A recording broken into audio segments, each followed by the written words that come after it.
Adding a trade to your sales opportunity is not rocket science. You start by clicking on the Trades tab.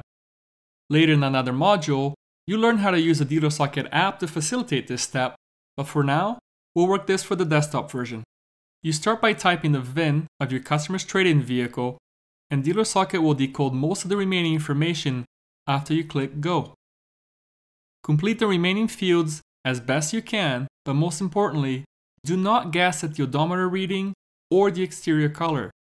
You will need to follow your dealership's trade appraisal process and gather that information before continuing.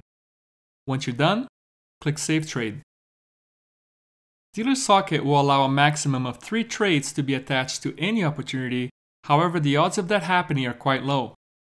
Although it's not uncommon to see families downsizing from 2 vehicles to 1 and having 2 trades as part of your deal. To add another trade, you just need to click on the Add New Trade button and repeat the steps you just learned. Depending on the process at your dealership, you may be asked to push the trade to the appraisal tool.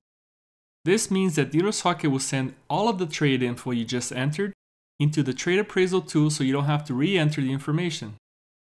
This is another reason why completing all of the information required is imperative. Click Push Trade to continue.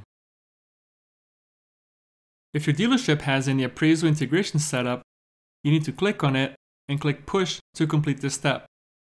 Be sure to check with your sales manager on your dealership's trade appraisal process, as this could vary from store to store.